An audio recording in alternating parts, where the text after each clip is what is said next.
Hello everyone. Today I start another new sessions and it's a very important sessions because three women from three countries. Professor Ainul Jaria, she is from Malaysia, International Islamic University.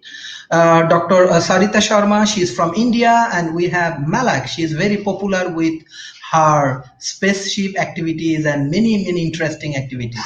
So hopefully this session will be very important. Even right now we are observing around the globes those who are women leader, they are playing a very important roles, and they are doing a lot of activities. But I want to know, and our audience want to know, what's the economical empowerment.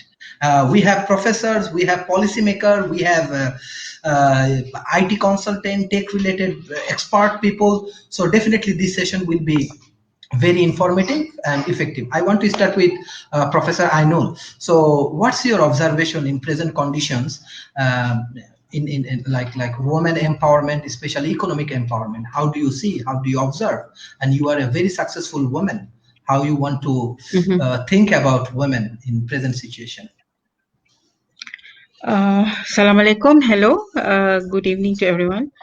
I think that's a very dangerous question. you know, when you talk about, I'm a lawyer and policymaker, but I do look at some economic aspects in my research. Of course, when we do research, I do research mostly on property issues. We help the government with drafting laws. When we do our research, we, of course, in Malaysia, I like to bring to the context of Malaysia. Everyone know Malaysia. I mean, we can forget about other issues about Malaysia that's happening now, but we look at more progressive issues in Malaysia. I know there's some negative reports about Malaysia at the moment, which we can avoid. But in coming to empowering women, I think the country has declared that we want to bring in 30% women into decision-making decision-making position. That shows that they are, okay, let me go back to the a little bit. I like to talk a little bit about the history. What happens before colonialization and during colonization and now. So history shows that the Malay woman, or mostly the Asian woman, and also the Southeast, like I'm living in Malaysia. Malaysia is part of Southeast Asia. Though my grandfather originated from India, South India, my grandmother is a Malay. So we are more, but we have both, yeah. We still have the Indian culture in our family as well as the Malay values. So we have two together. But when we were small, we were told to go for education. Yeah? So, before independence, during the Malacca Sultanate, and if you look at Malaysian history, women, especially the Southeast Asian women, that means Thailand, Indonesia, Malaysia, Philippines.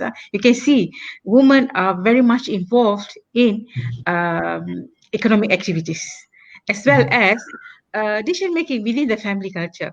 So, in particular, I would like to bring you to this piece of law. Yeah? As a lawyer, I bring you to the legal perspective. Yeah?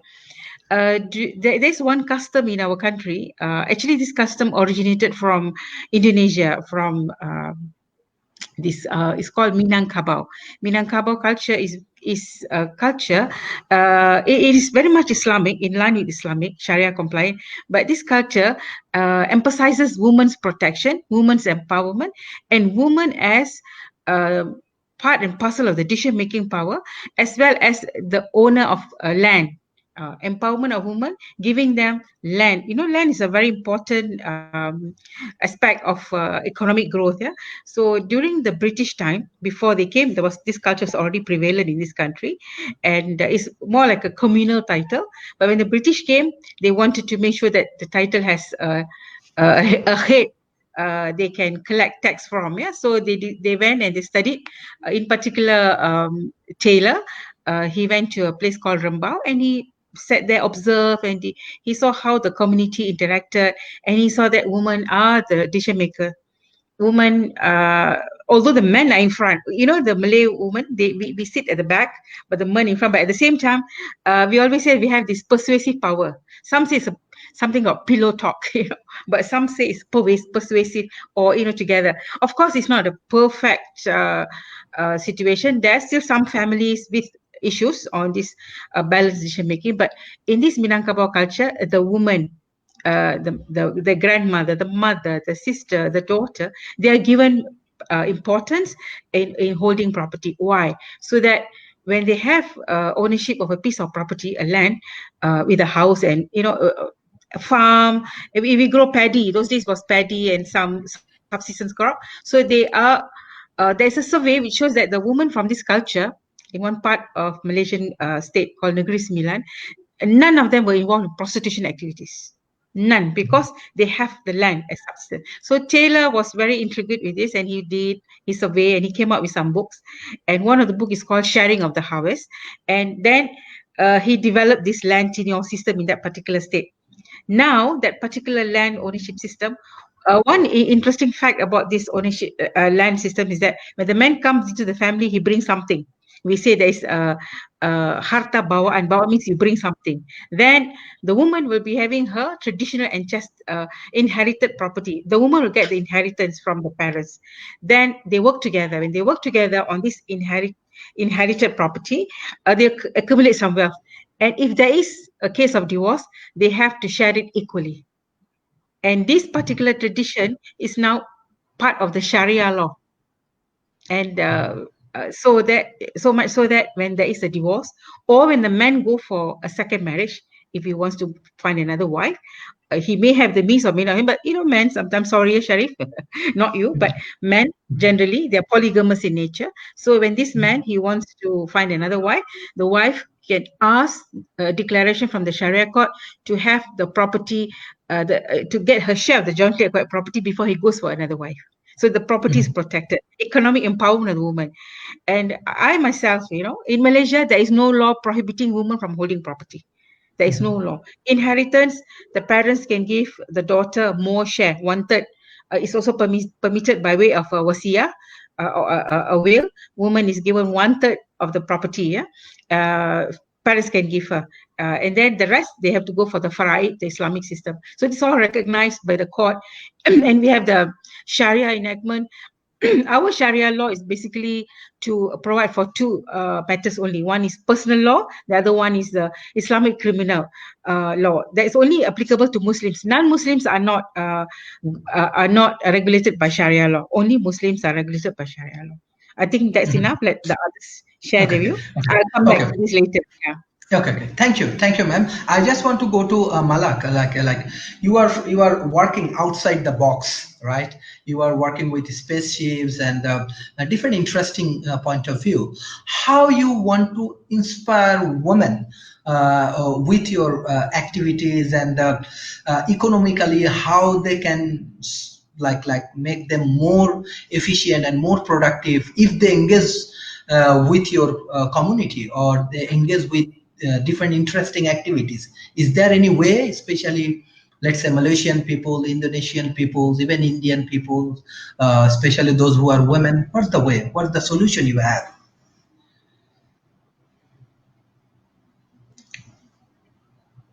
Malak, can you unmute this session? Please, can you unmute?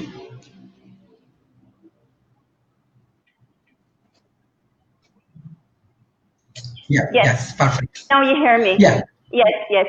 Hi, everyone, and greetings to the audience. It's very interesting to hear from Professor about how the property is protected, like inherently from the culture itself, because it's not the same way in other cultures. Women are deprived from their right of property in different countries. Of course, not here in UAE. The right of property is protected by the constitution, first of all. And we have other rights, and there's a Sharia law for Muslims, and there's a non-Sharia. It depends of the couple when they are married here, or when they have a litigation here. They choose their, based on private international private law rules, which law would be applicable. So yes, I practice law in UAE. I am active in state law also. I am active in international public law and policies. I am multidisciplinary. My bachelor was in law and economics. So economics is one of my core disciplines I practice. also SDGs, Sustainable Development Goals enabler. I am raising awareness about women empowerment, gender equality, yes, and so on.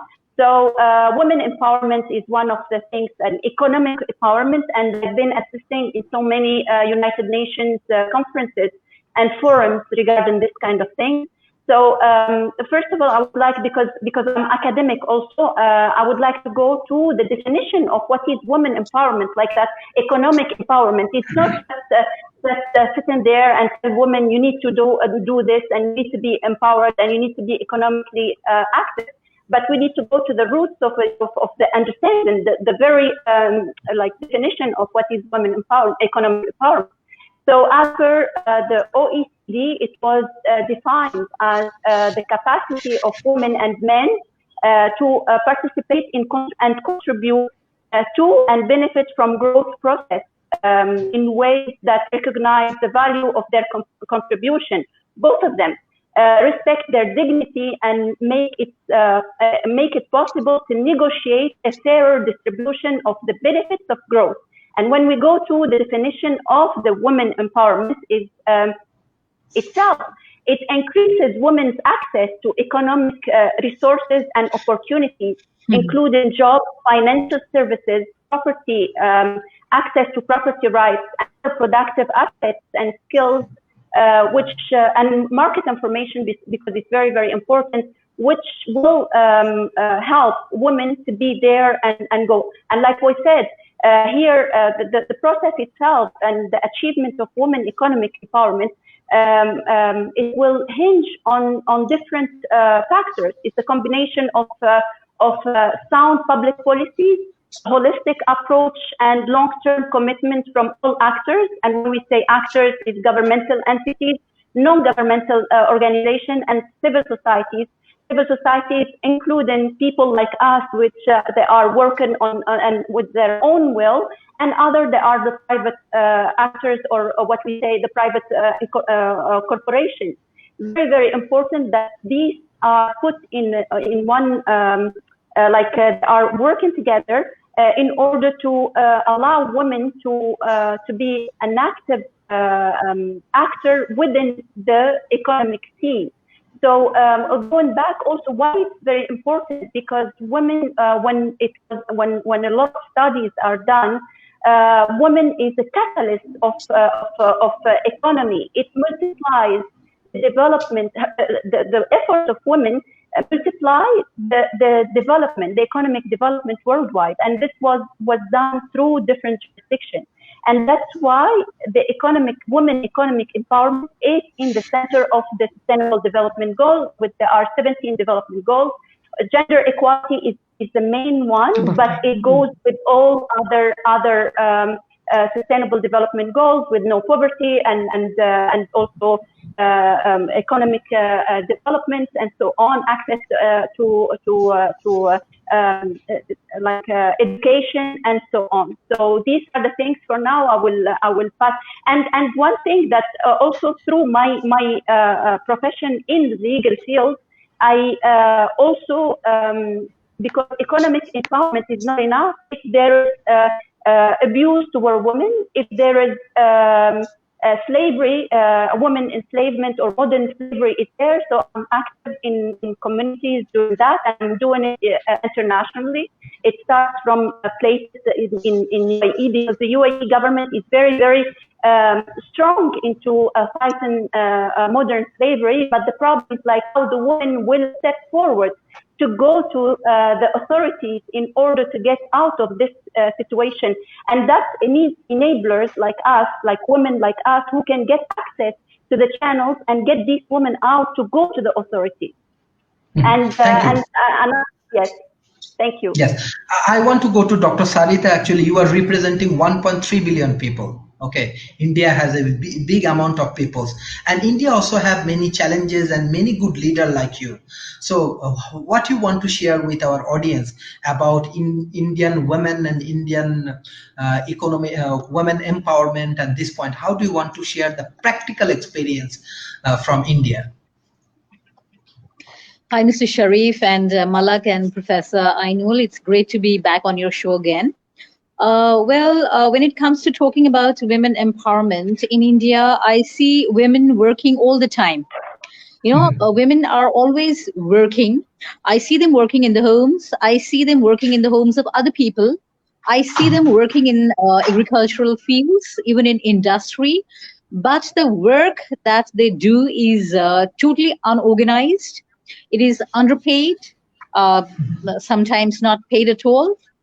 There is no question of leave, forget leave with pay, and then there is no question of promotion at all, because they do not bring any kind of special skills to the work that they do. It is just menial labor. Now, when I see this, when I see the huge labor force that we have in terms of women population, I see a huge potential there, but that is one area which has not been tapped well by any of the agencies, neither the government agency nor the NGOs nor the private sectors.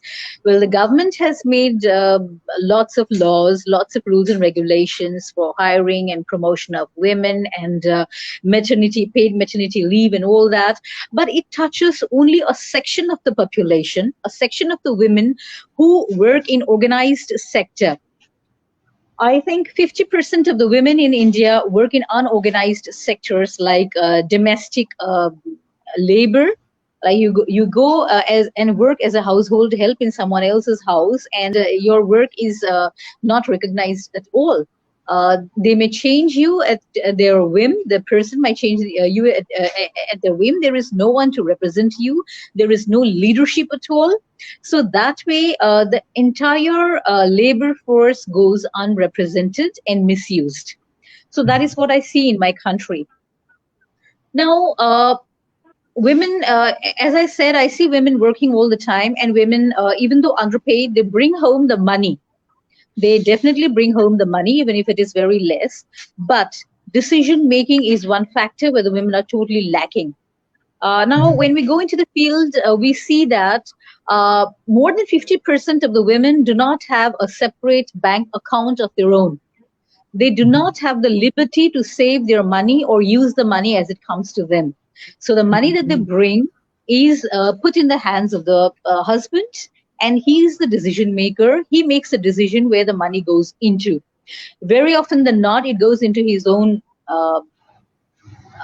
pockets. So there again, I see a lack. There is no decision making.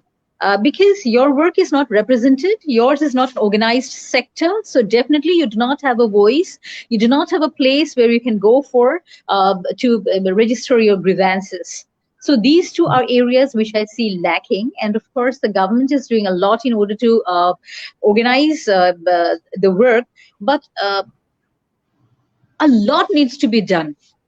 Property and inheritance rights have changed over the years. Now the government does not disallow a woman from holding property, but then how many women actually are given access to the property? How many wives actually go and buy lands or property or houses in their names? So these are areas of concern. These are things I think simply the government cannot work and make it all right for us. I think this is something which we have to from zero we have to start working. These are the problems that I see, and I feel that there is so much of labor force, so much of skill that can be tapped by the government and private sectors, but that is not being done at this moment. So yes. Yes, yes, ma'am. This is actually a very good point. You are focusing right now from the Indian market. I directly want to go to Professor Ainul that women has lot of challenges, especially Sarita representing India, a developing nation. Is a huge amount of people actually live in India, and she understands the different pain. And she running NGO, she working with different nations, and she understands the pain of the women.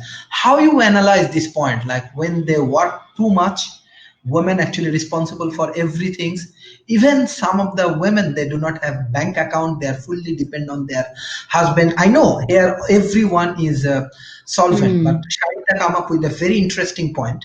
So how do you want to analyze this point in terms of economical empowerment and other things? You asking me? Okay. No, my question, yes. Okay. Well, you see, I come from a family where women are empowered. So I could say that I'm the privileged one. At the same time, there are underprivileged women. You can't change things overnight. When you talk about women, I know who are professionals, medical professionals, legal professionals, who become they don't have their own bank account, who dare not buy property under the name, who are abused. Even yesterday, there was one lady. She's an engineer and associate professor who's got a PhD in polymer science. She was strangled to death by her husband for asking divorce. After a few, we were shocked to read this in the paper. And I mean, she's a Muslim woman, and very rare we get this kind of news, But the husband just strangled her to death with her hijab, and it's shocking to me to read all this news. But again, empowerment starts at home, from the family as well. The parents, the mother, the father, the brothers. So when you have empowerment from young, the sons must be taught about women's rights. The son, okay, for example, this is my own personal experience. My husband knows how to iron his own shirt, how to take care of his food, how to take care of us. He does most of it because his mother trained him that way. His mother is from India. She trained him in such a way that he is able to do things independently. He doesn't need me. He doesn't need me. I need him more because he drives me around. In fact, I told him to keep my bank book with him. Until when I asked for accounts, he said, "Okay, keep your own." So you see, there are different. Is the culture, Indian culture. I have Indian heritage as well. Indian culture, the women are to be kept at home. In fact, last week I was looking at the psychology of losing weight. I was trying to, when people talk about overweight and body shaming, I used to tell my girls, no, that's not body shaming. Being overweight is a mismanagement of your health, mismanagement of your food, mismanagement of your physical exercise. There's nothing to do with body shaming because it's unhealthy. So there's a lot of new words coined by young people. Oh, don't disturb me, I'm this. No, there's certain values in life that we need to hold. So parents, when they bring up children in any culture, the sons must be taught to respect the woman. So when the sons are taught to respect women, to do things independently, then the woman will not be burdened. They don't have to do everything. Like I come home, I say I'm tired. The next thing my husband says that, okay, we'll get food. They'll order or they'll pack or we'll go out. Nobody will tell me, oh, you must cook the meal. You are the mother. No. This is a pity, but my mother, she will cook before she goes to have a baby because my father is the type who's been brought up in that way. So it's about culture, upbringing. India, most of the mothers, they treat the sons like semi-god. Sons are special. But now I think things are changing because daughters are going out to work and earning. Again, sexual harassment is everywhere as well. Even in Malaysia, we have law against sexual harassment. I mean, I may sound very poor. My friend, I have a friend from London, Professor Siraj, he always say, I know you always say good things about Malaysia. You never say the bad things. I say, well, I say things from my own perspective and from my circle. I have friends who are in the university, I have friends in the legal profession, friends working with the ministry. So as I see, most of them are empowered. Yeah. Again, it's more for me. I think this empowerment comes from the culture as well as the upbringing. Yeah, the Malay values are different from the Indian values. Again, not all Malay men are perfect. They do have their own issues. COVID-19, we saw we saw a rise in the abuse cases, a psychological issue, trauma, a lot of issues. Because they are trapped in the house for 24 hours a day and months in a house, not going out. So it's one issue. But when coming to economic empowerment, it comes from the family as well. If the family has some good form, I notice not all family can be liberated from poverty. Some can be liberated through education. So in Malaysia, as I told you, Sharif, in my first interview, education was given priority.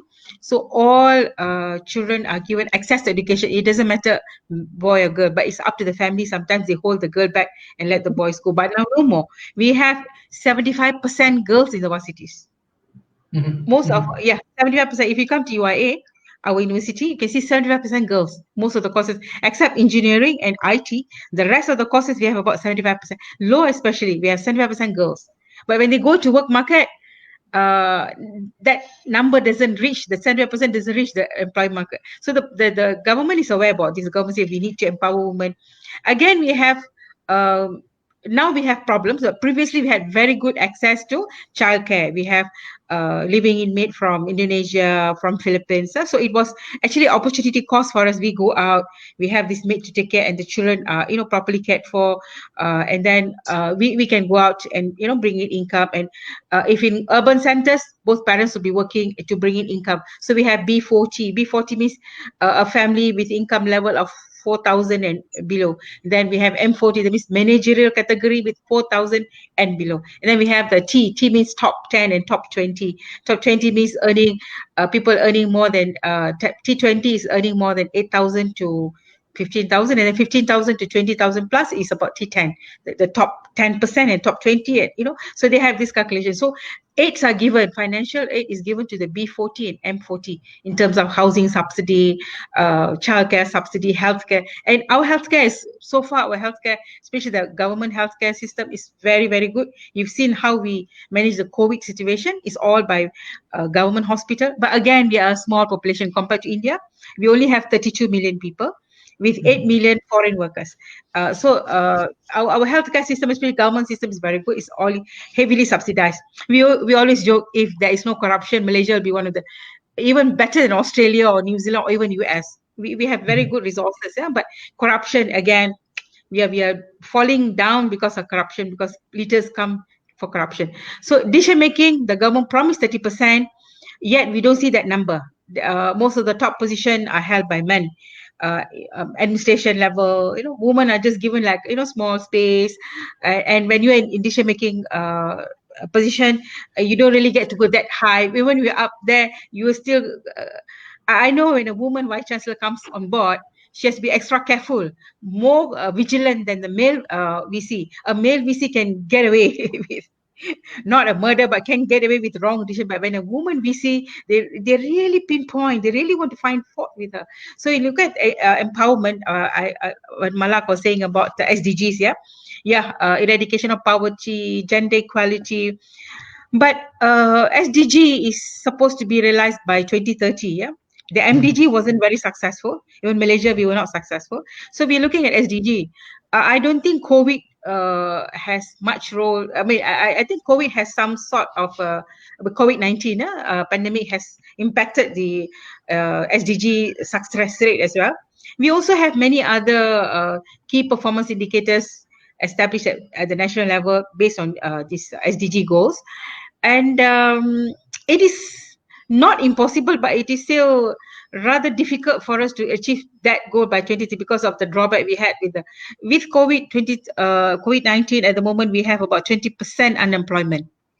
It's quite high rate actually. Normally, it's not that high. It's about 5%, but with the COVID-19, we have about 20% unemployment. And the government is doing a lot of.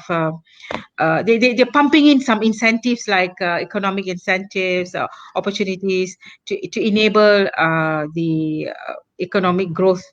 So again, women are also involved when the small medium enterprises close down. So women who are employed, they become unemployed. And actually employment is very important for women empowerment. Again, education is very important. Education, if education is, you don't have education, you don't get access to good, like I'm a professor because I got access to education, isn't it? If I don't have access, my grandmother was a genius, she's a farmer. She grew very good type of paddy, and she's good, but she that's the level she can go. She can only look at the farm, but she couldn't because she didn't have access to education. They said at that time, no, only men go to college, women stay home and read Quran, and women educated in Quran. And Islam also talks about women's empowerment. And history is, if you look at Islamic history, we have the Prophet's wife, Sallallahu Alaihi Wasallam's wife, Khadija. She was a businesswoman. She was an intellect, and also his daughter, his wife Aisha, his daughter Fatima, all these people, they were involved in disseminating knowledge. They were empowered as well. I don't like it when people say Islam prevents. No, Islam doesn't prevent anything. Islam says do things in moderation. In fact, Islam recommends women to be empowered. Yeah. Yes, let's hear from others. Otherwise, I'll Yeah. go on. Okay. I want to go to Malak actually. Professor Ainul trying to emphasize on the educations, and you have a very good explanation on sustainable development goals, and you have many experience from different countries, from Europe, from Africa, from UAE. So, what do you think? What do you think about sustainable development goal? That is it applicable, and how actually women education help them to empowering their economical sustainabilities and other things? Okay.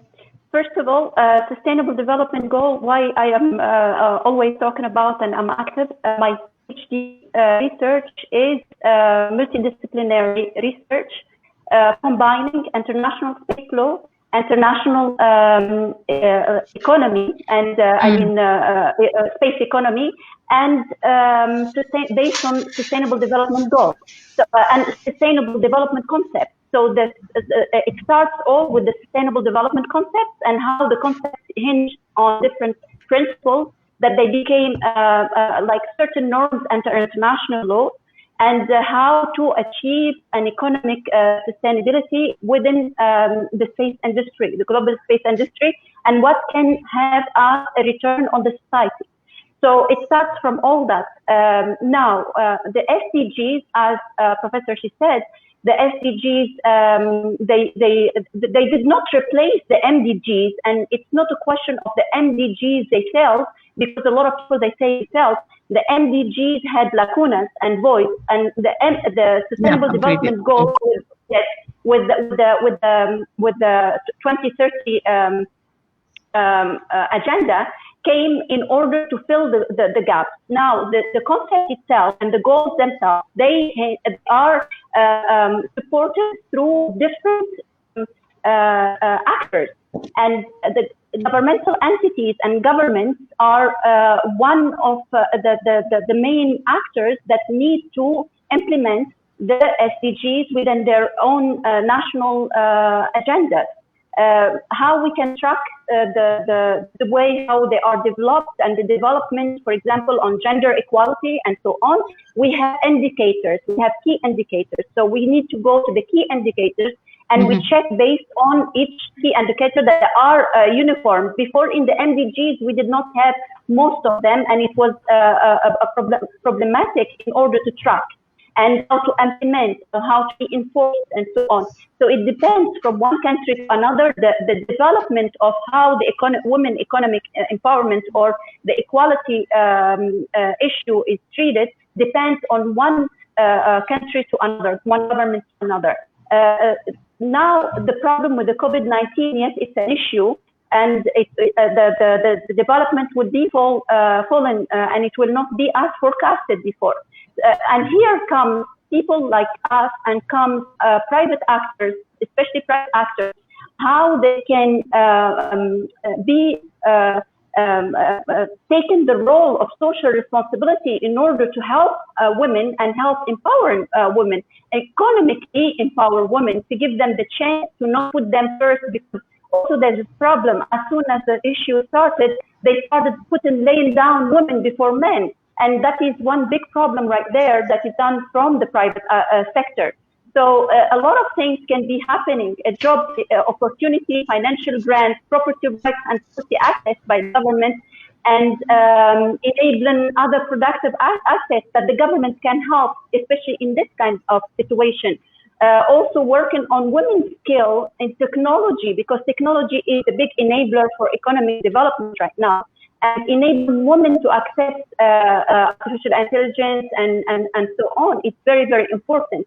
Assistance in market information, as I said before, is important. And that's why now I'm working on a project, it's for-profit project that I will allocate based on my social responsibility, grant women access to the space market. So I'm working on for-profit entity right now that I'm making it, which is going to be announced soon, and will be glad to come back later on. It will be based on international space law, sustainability, and how to empower young people, how to grant education or whatever, through allocating some of the profit that I will be making into social repair.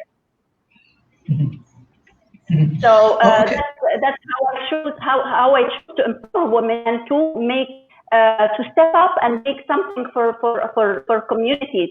And it's not only in UAE; it would be going to Africa, it'll be going to other countries, which is very, very important because space technology is enabler. Thank you. Dr. Sharita, I have a specific question because you have involvement with different NGOs and you are trying to developing different women lives and many interesting things you are doing. So what's the solution we have right now?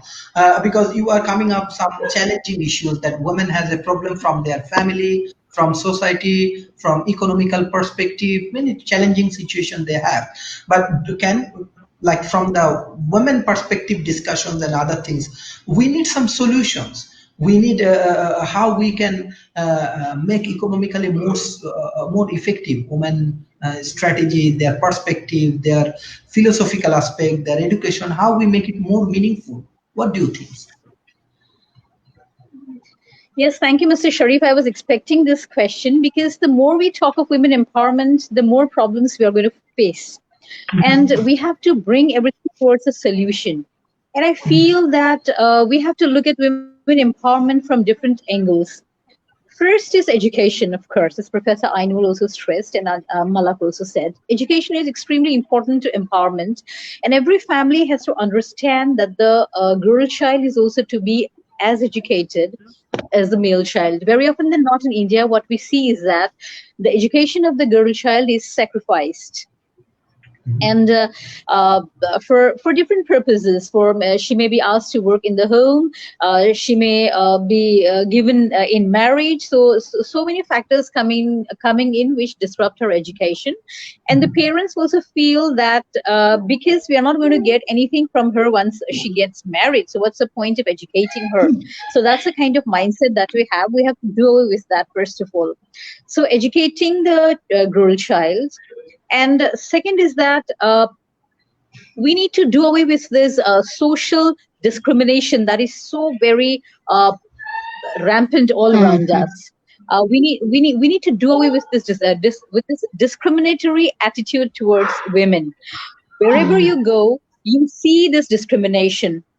In the field of education, in the field of job, in the field of placements, everywhere you have a discrimination, and you face rejection because of being a woman. That has to change. And decision making also. See, I think when a woman has education, when she has a job of her own, then I think the process towards her empowerment starts. It starts. From there on, she can take it. And from there on, she can move towards her empowerment. And finally, I think we also have to talk to women, psychologically empower them. Because there is so much of social conditioning happening that very often than not, we see women not having the confidence to ask for what they are deserving. We tend to settle for less because we feel that, okay, fine, maybe I do not have it in me to go for more. So that kind of confidence building also has to be done.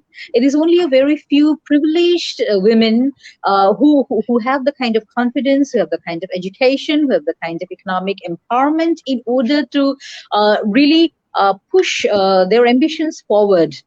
The rest of them do not have that kind of confidence.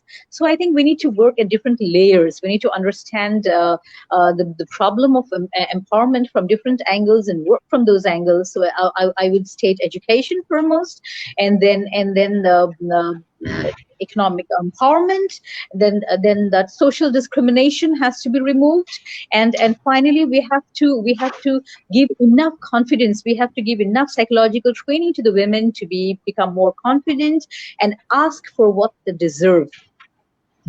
So I think that has to be done if we are looking at looking at a solution towards women. Yes, thank you for your very good analysis. I have few questions from audience. I directly want to go to the question from the audience. Hosneara, she said she has a question to Professor Ainul. Professor Ainul, madam, do you think the biggest barrier for women economic empowerment is social barrier like India and Bangladesh? Like, can we analyze the social barrier women has in terms of, because I think she is from India and Bangladesh, this community. I think another question for Dr. Sharita, question is from Shohel Rana. She said she give an he give an opinion. Dr. Sharita said, Sharma, I think women empowerment is one of the barrier for South Asian countries and other things. So anyway, so if you can analyze that, any of the details, example on the South Asian market, I think they will get some information on, from the analysis. And on Oshna Kachi, I think yes, he's trying to appreciate all of you, and he also want to say, good point, Malak. Conceptual clarification is essential to understanding the point you are making. And he has a specific question. More man is polygamous in nature. Can throw more light on that. Okay, so there is a three specific questions. One for Dr. Ainul, another from Dr. Sharita, and another for Malak. So let's start with Professor Ainul. Yes. Okay, oh, someone is quite want to know what man is polygamous in nature. From my perspective, yeah, when we look at the Quran, it provides this privilege, saying that man can marry more than one. So that's why we say man is polygamous in nature. And in Malaysia, I don't know, I think India is a bit different, or Bangladesh, I'm not so sure. But in Malaysia, there's always a joke, the man always wants to marry another one. So this is the reason why the NGOs and also Muslim scholars, they worked hard to get the property rights for the woman. Actually, is a very, very good development in the law, where woman is entitled to half share upon the on divorce, or on the death of the husband, half share first before they go for faraid. And also when the man is planning to get another wife or more than another wife, then the property is divided equally. It is actually a legal right, yeah, under the Sharia law, but recognized under the civil courts. So there is no argument about it, no choice. That's why I said man is polygamous in nature. Woman, if they can't marry more than one, can they? They're not allowed. Yeah, and also culturally, also it's not permissible.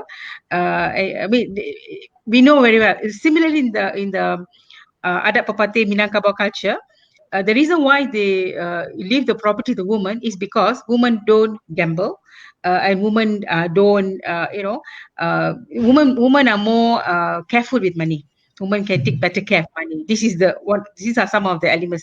Women are empowered. At the same time, women are able to protect the wealth. That's the reason why women are given the benefit of holding. We talk about the social barrier. Okay, safety for women. I used to watch. I watch a lot of Indian movies, not Bengali movies, because we don't have it in Malaysia. But we have plenty of Malayalam, Telugu, Hindi, Tamil, and even Urdu movies in Malaysia. Yeah, all these movies are there, and we can see how women are scared to walk on their own. So that even in Malaysia we have the same problem, but I think lesser. So social barrier here, safety. We have introduced Safe City program under the Town Country Planning Law, Safe City, where they have installed CCTVs, and yet you cannot prevent harm from happening. Yeah? So women, even when we talk about disabled people, I'm involved a little bit of disabled education because my son has learning disability, so we could. So access to education is not only by providing a space in school, but also how do you go to the place. How do you reach to the place? Yeah, there's also another important mechanism for empowering. If you cannot reach the school, how do you take the space? If you cannot go to the place of work without proper transportation. Similarly, when a woman wants to go to work or education, there must be safety. The environment must be safe for her. So that is the social barrier. I think India and Bangladesh should look into this barrier. Yeah, how to create safe environment. Of course, Malaysia as well, all over the world. Even I think US or UK also is not safe. Yeah, for women, everywhere women are. So women must learn martial art, if you ask me, strengthen, their physics so that they can take care. In Malaysia, we send our girls for taekwondo and karate lessons. Honestly, it's the truth. My girl is a black belt, second dan holder. Yeah? So we make sure our children are empowered with this kind of additional. In Malaysia, we also have one scheme called, just like the Bangladesh Grameen Bank scheme, we have also microfinancing. This microfinancing is more for women who are from rural area, who have some sort of, who are able to do cottage industry. So thank God, most of these women who are within this microfinancing scheme, they are out of the poverty bracket. They're given support, finance. Our repayment is much lesser than the Grameen Bank repayment. Ours is only about 2% repayment. The rest are given to them as a loan, and they pay back the loan. But the service charge of 2% or 5% is charged on the loan. Otherwise, they don't pay anything, but they get support on marketing skills. See, when you do business, you have to have marketing skills, organization management, accounting skills. These are also given to the entrepreneurs, those who are into the scheme. But again, in a country where majority population are Muslims and Malays, they are given more privilege in that sense because of the high number. So again, we have some, it's not sort of discrimination, but not able to access. And we have their leaders, their political leaders who are supposed to assist the community, who are not doing the job. Again, everywhere is the political. So when we come to healthcare, yes, we have healthcare, access to healthcare. We have very low mortality, child birth is good. Yeah, we have small midwife clinics in the rural areas. Also, we have hospitals and very well equipped hospitals for healthcare. So everyone is got adequate and equal access to healthcare. But now with the COVID-19, it's like you have to be healthy so that you don't have to go to hospital. This is a joke in Malaysia now. And what else there? Education we mentioned. Again, coming to Malak, we talk about SDG. Yes, MDG. SDG is to fulfill to make up the vacuum, but it has more focus with the KPI indicators and targets. We have taken all this into Malaysia. Malaysia also signatory and adopted this SDG. So we work along SDG in our land development, our land ownership, poverty eradication. SDG is there everywhere. You can go on our website and check it out. Again, it is more on empowerment. Women, for me, women like us, we can empower the other women. We are the stronger one because we have been empowered with education, with economic stability, but at the same time, not all of us have that. You need to have the heart and soul to do. NGOs, I always admire them. They're always ready to pick up and move and do things. People like me, we are only prepared to do I'm ashamed of myself as well. Always just, writing, theoretical.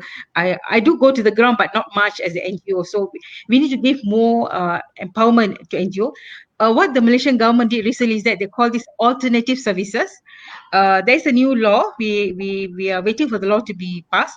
The law looks at how to empower NGOs with some sort of budget. NGO needs money. So the government is taking the NGOs' ability, their networking, and their strength to deal with certain issues like youth, gender equality, older people, all these issues. So they're empowering some NGOs with some money so that this NGO can execute the plans.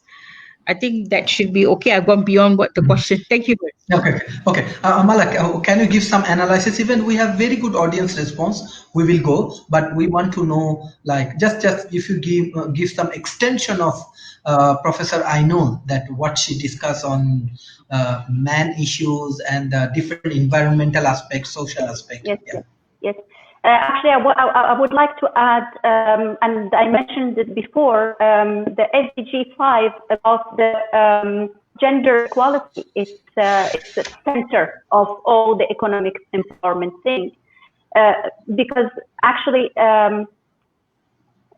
what I see here in countries, based on data from 87 countries, 1 in 5 countries. 1 in 5 women and girls under the age of 50 experienced physical and sexual violence by their partner. This is number one. The other issue, partners, they, as Dr. Sarita said, partners doesn't allow women to own or to manage her own money. This is another thing. Child marriage is another problem. So a lot of issues are there connected to gender equality. Men is there, and we don't have any. I don't have any problem with men, and I'm not like what they say. They say you are because they have a wrong idea about feminism. I'm not. I'm a low person, okay, who's trying to make it different and get women empowered in order to get a certain. Let's say it's about ego and issues that we want to be equal. We know that men are there, and are men half of our society, and we're not gonna just in the figurative sense. It's like it's not a number, but we are equal in a way that we need to empower each other, because men action within this empowerment thing, it's very, very important. So gender equality is very, very important. Access to finance or investments or whatever for women into to knowledge, also to equal chances, because also in Europe I've seen that they try to pass a law, European Union, they try to pass a law to get quota for women in the board members. And I posted that article, and I've seen a lot of men. They were like, no, hey, where are you going? It's not. Why you put quota? Well, we put quota in different countries where there are other nationalities coming working in the country, and they put quota in the company that you need to reach this number of the national, like the local. So why don't we make the same thing for women in board in board of companies? So there are a lot of things that we need also. First of all, the men's participation in it, and other women participation, because exclusion by women, by the same gender, it's there, and it's a big issue that we need to work on. It's moved by jealousy. It's moved by if you're not in the same agenda as I am, I exclude you, and so we need to change also our attitude toward each other as women. Yes. Dr. Sharita, what's your extension about this analysis? Because already we get extension and analysis from Malaysia, from UAE. What's the Indian perspective, and what the things you believe that in terms of social aspect, even man aspect, how we can solve these issues?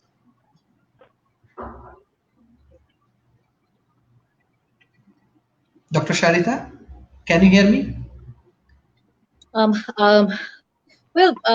feel that the economic impact of achieving gender equality is immense for the entire world.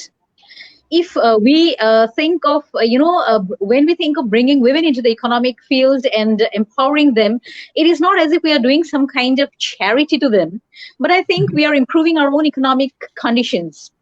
And let me tell here that women bring a completely different skill sets to the system.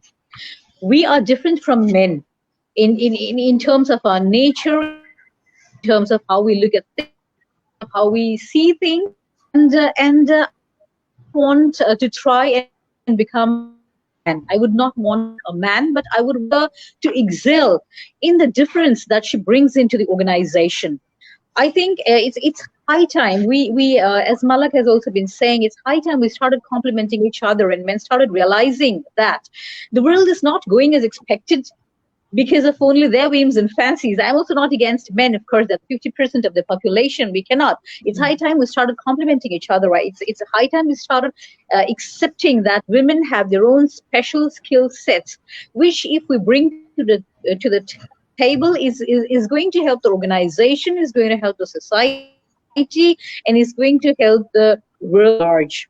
So I think that's the need of the hour. And I also hate the terminology. Well, in our society, I keep saying that lady doctor, lady manager, lady lawyer, and all that stuff. I think we need to do away with this lady factor. It is as if there is, I was once on a flight and it was being announced again and again that the crew was all women. So I don't know why it was being done, whether it was being done to make us conscious of the fact that, okay, fine, the flight people are doing so, like the industry is giving equal opportunities to women, or it was kind of giving us some kind of jitters that women are flying the. I mean, you don't have that kind of announcement when the crew is all women, when the flying crew is all male. So I think we need to do away with these practices, and we need to understand that when a woman comes to the table, she brings her own set of skills, which will only add to the growth of the organization. And we have to help her. In order to make women more bring them more into the economic fold, in order to make them more empowered, we cannot undermine the natural roles of caregivers and natural mothers that they provide. We cannot step out of that boundary. We are made that way. We'll think of our children first. Even as I sit here to discuss women empowerment with you all, I have made sure that dinner is ready for my children. So that's the kind of instincts that we have. We cannot do away with the natural instincts. So why try to curb my natural instinct by telling me that be more aggressive like men or start thinking like men? Don't do that to me. Instead, create an environment in the workplace where I can fit in with my special skills, where I can be a mother as well as the professional that I am. So let me juggle both the roles if I can. And one more thing I would like to add here is that I slightly disagree with Professor Ainul when she says that men are polygamous by nature. Now we cannot let them go away with statements like that. I think it's high time we started changing the way we think.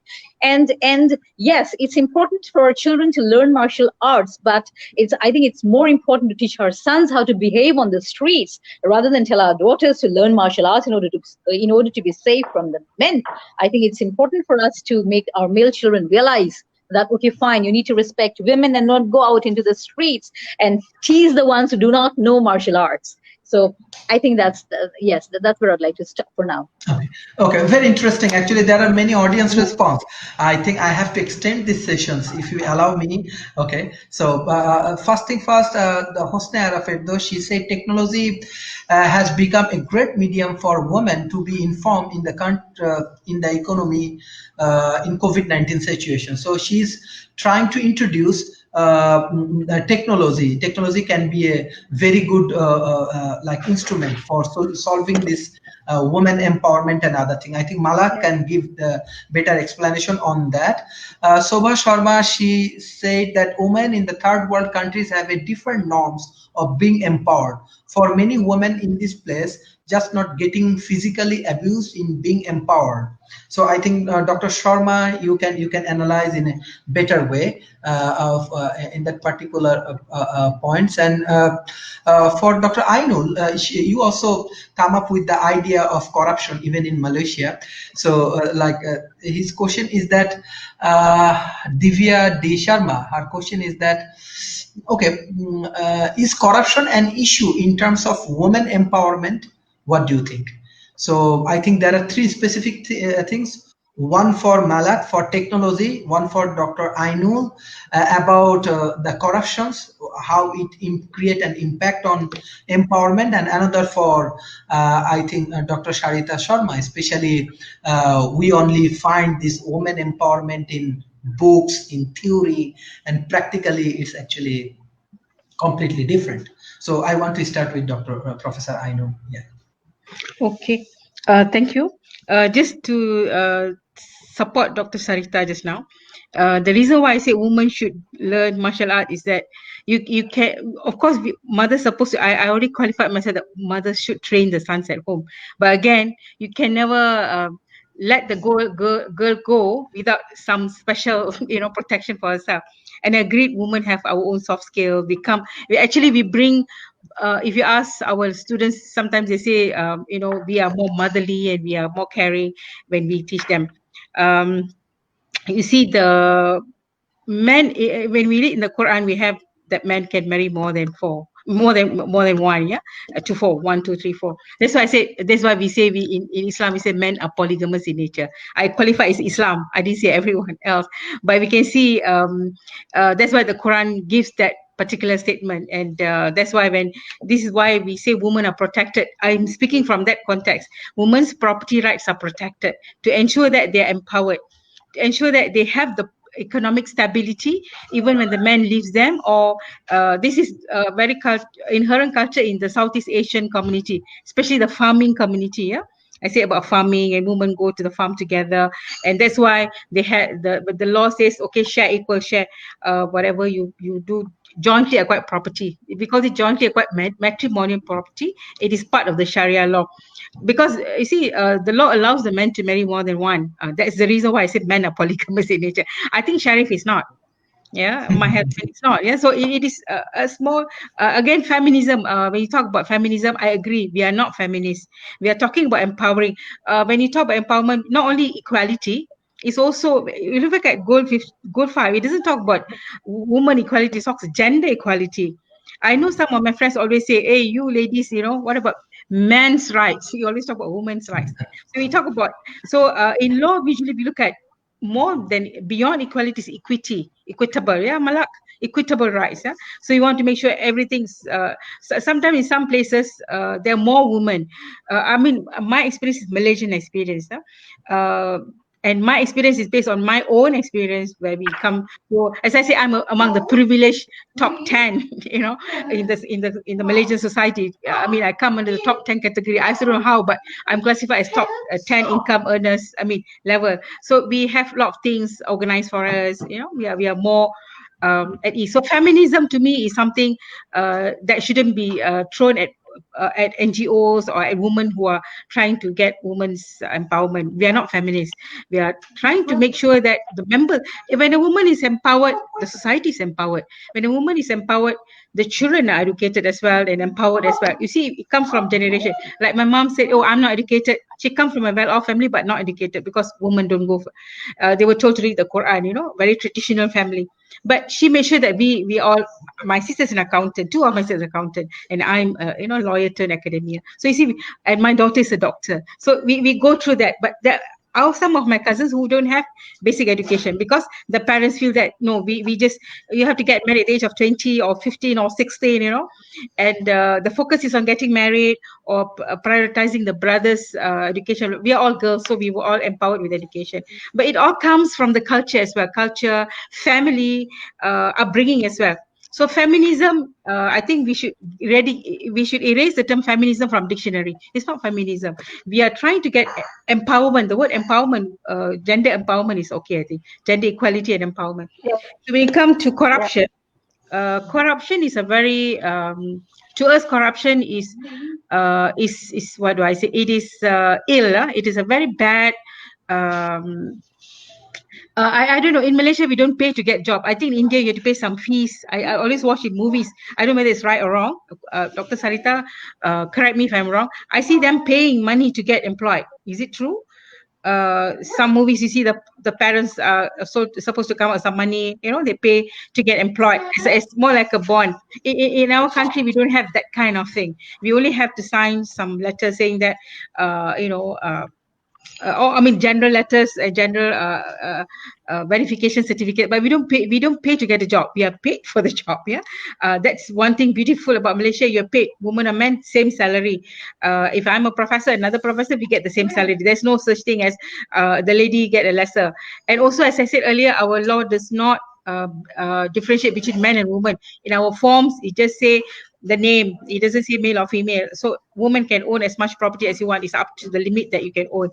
Corruption can be a cause, can also be a hindrance, because when corruption comes in, it will reduce the opportunities to the deserving people. It will be hoarded, employment opportunities and everything will be hoarded between the cronies, between those who are very close to the person who's offering the job.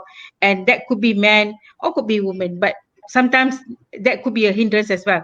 Corruption is a hindrance to everything in the society. It hinders access to access to water, access to education. It hinders a lot actually. If you have corruption, I think I don't know, but I mean India. Most of my experience about India is what I watch in the movies, and I was told that it's a real cases.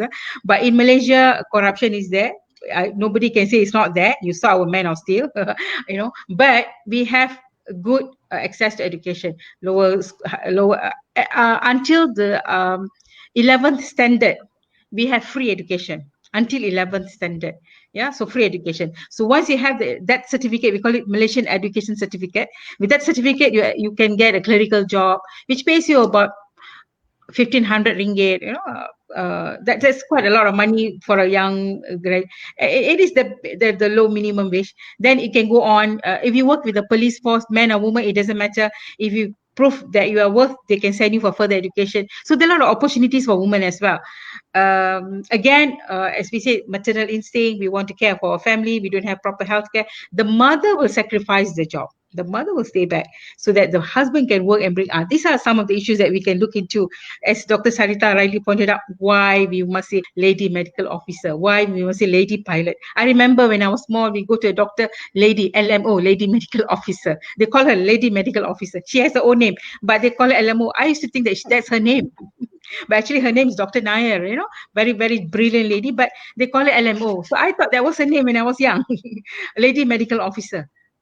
They should call her doctor, isn't it? Doctor so and so. So that's the thing. There are things that we can eradicate. So corruption, who are still with the old school, who thinks that women should stay home and take care of children, women shouldn't interfere.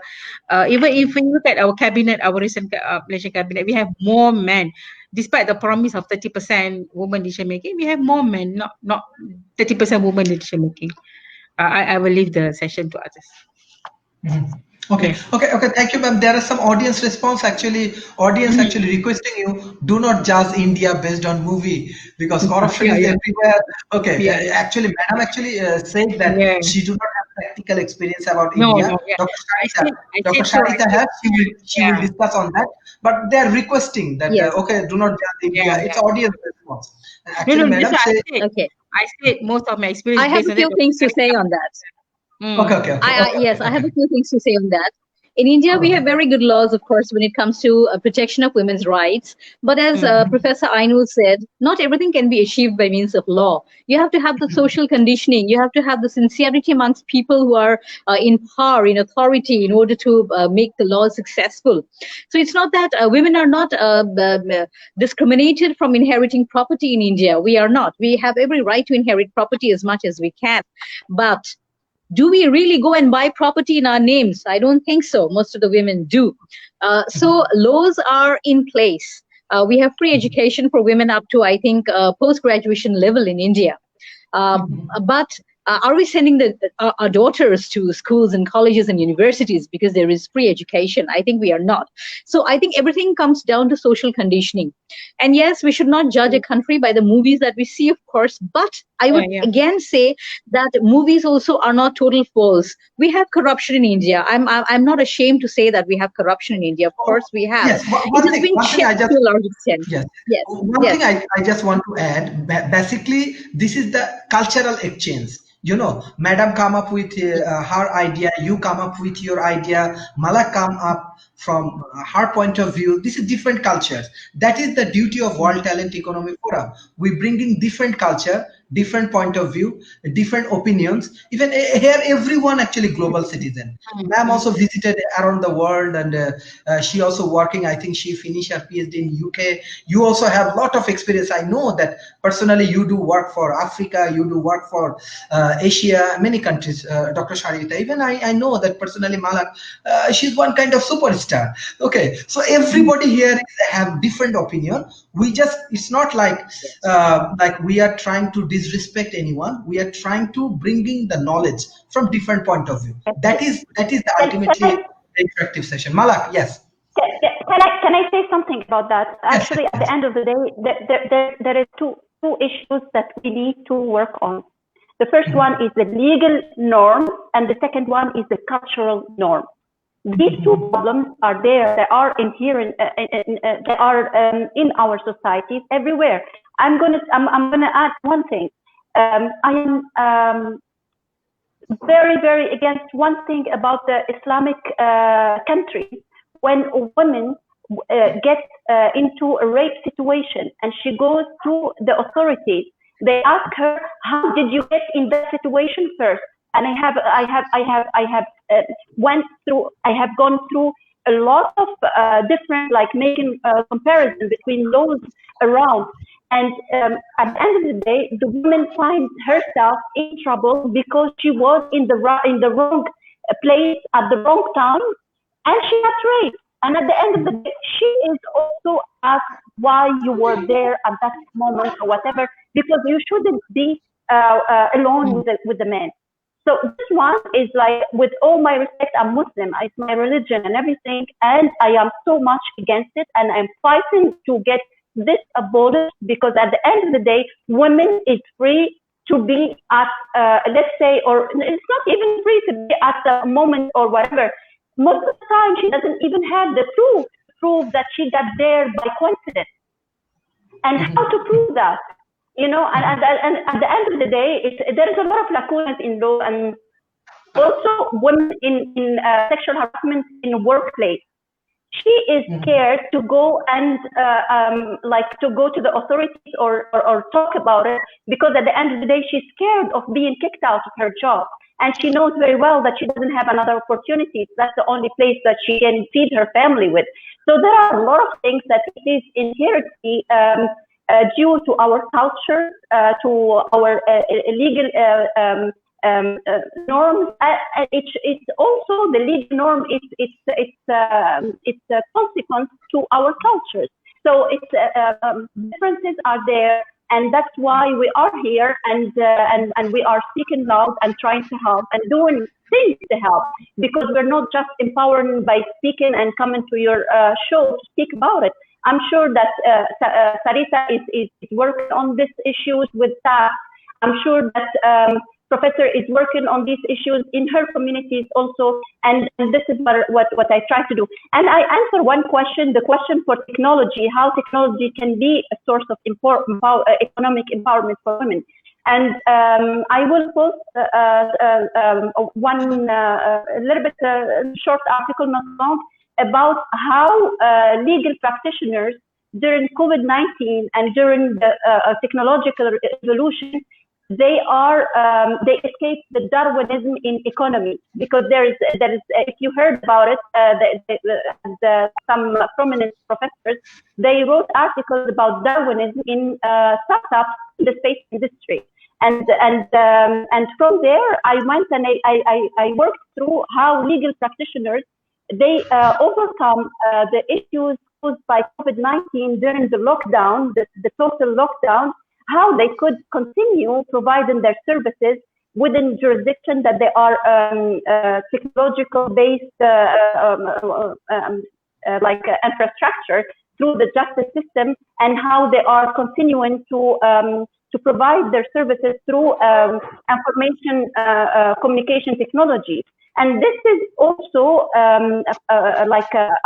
applicable on women's economic empowerment. In order for women to access markets, needs to be technologically able to, in a way, using artificial intelligence, find a solution in order to access markets that it's not accessible to if she was not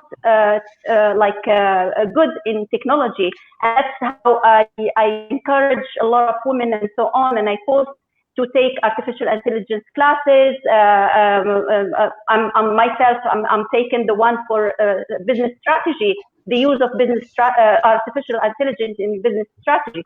So technological development is our future. If we are not on the right track in order to cope with the situation, we're going to be left behind. So it's very, very important for women to have access. And that's our job to help in order to allow women to get to that level and to cope with the challenges that is happening right now with artificial intelligence. Yes, Madam. What is your like analysis on this debate? Actually, now many interesting things actually coming. I can understand that this is maybe a different point of views, and this is the different point of view we will learn, and then we will come up with the real solutions. So, what's your concluding remarks for this session,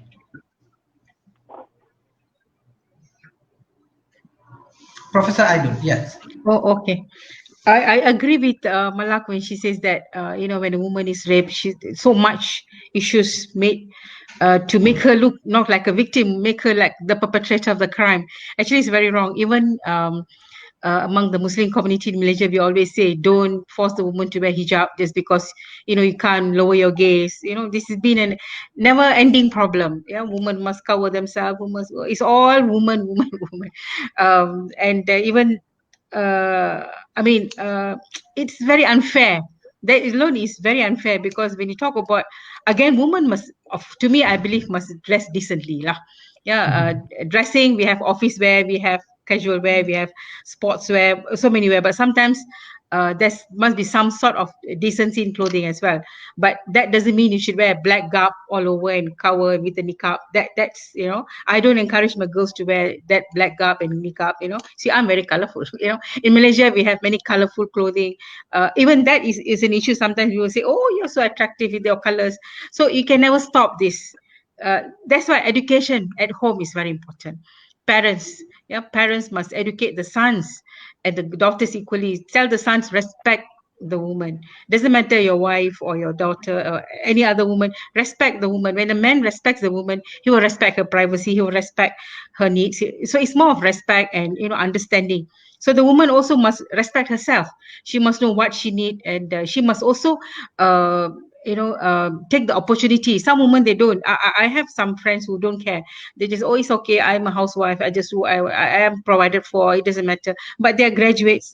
I feel I usually get disappointed with them. You have education, you took a space from another person to get into the university. Because we go to university, it's public university is fully funded. So you deprive someone else of the space. So why are you staying at home, not doing nothing? Even a homemaker is good, but they do nothing just to make home and not even writing or anything. I discourage. So they must learn and help.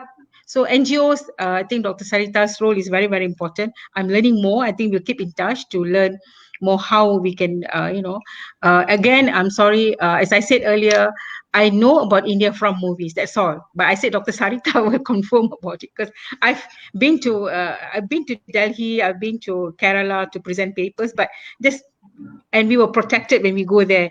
We were brought by friends and we come back, safe environment, and we were given advice, don't go here, don't go there. But that's the limited experience I have of India.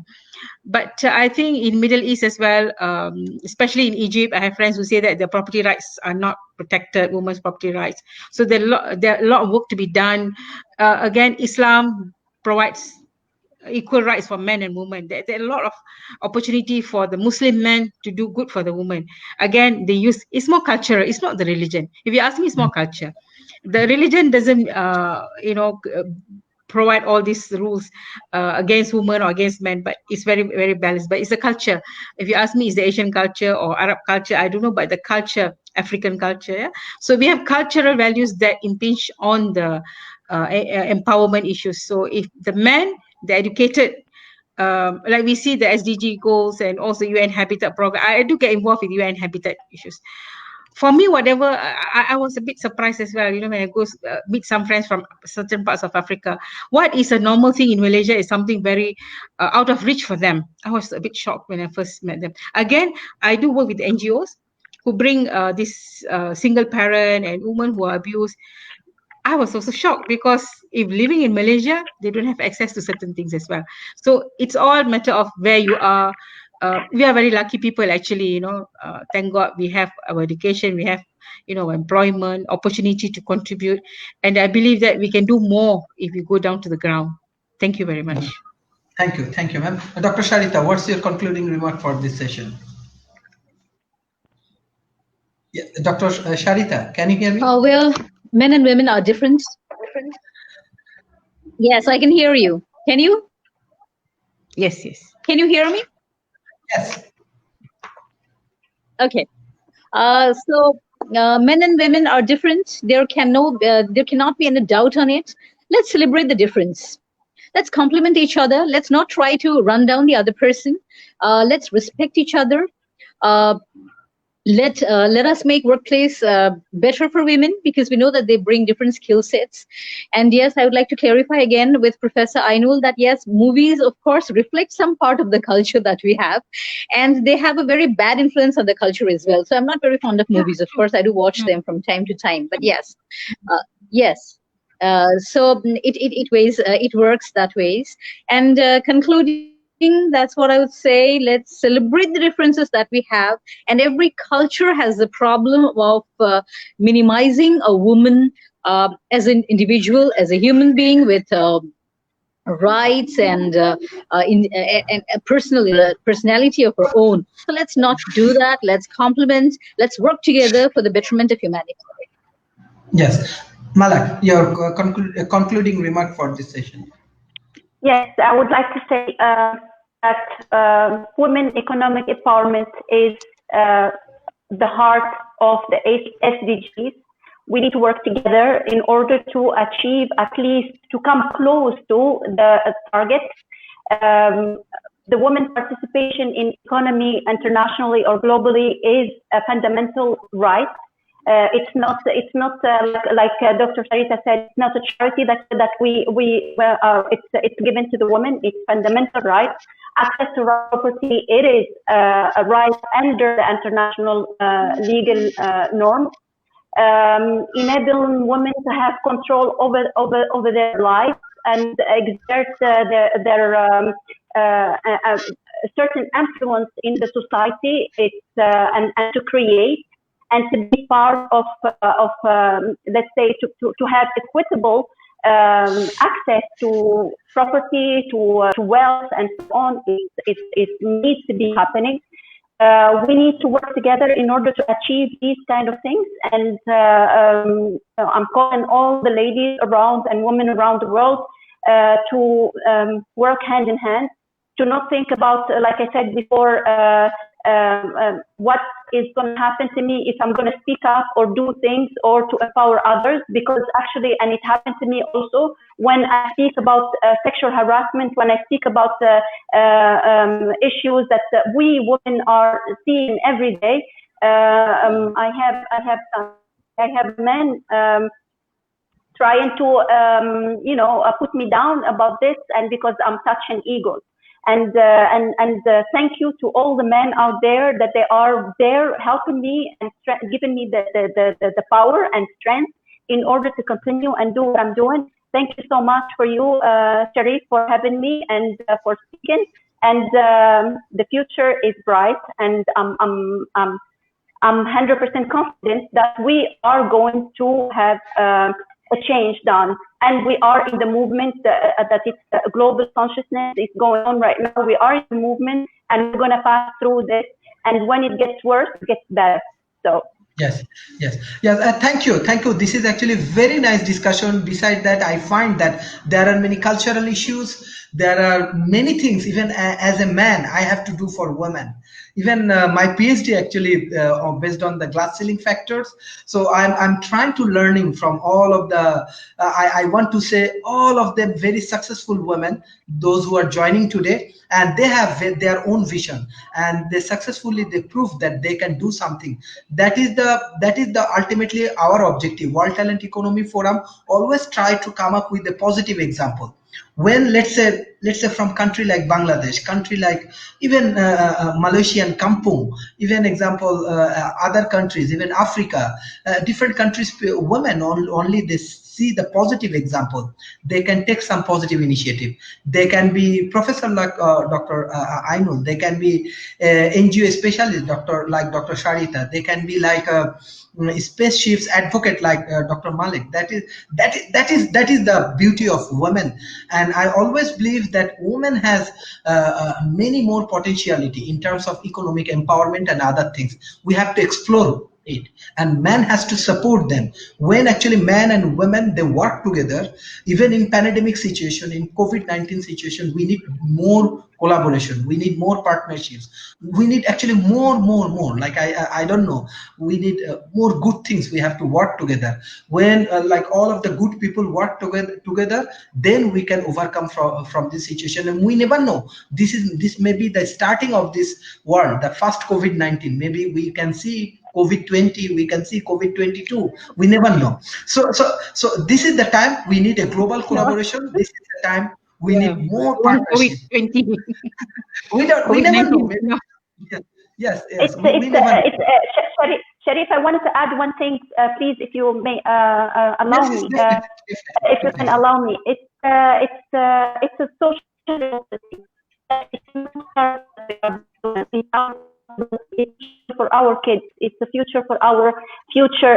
It's the future of our daughters. I don't have a daughter, but I see all the daughters are my daughters. So that's what we are here for. If we are blessed to have this kind of opportunity to help others and to share our experiences and to empower, it's the best thing we can do and give to the society back. It's not for us, it's for them, for the future. Thank you so much, and thank you to your wife, because I discovered she's the hero behind your show, and that's why I wanted to say it to the audience. Thank you. Yes, thank you, ladies. It was a pleasure we need more collaborations. We need more collaborations, and by this way, we can make a more positive thing together. Thank you everyone for your brilliant support. Thank you. Thank you. Thank you so much. Bye bye. Thank you. Good day, everyone. Bye. Thank you.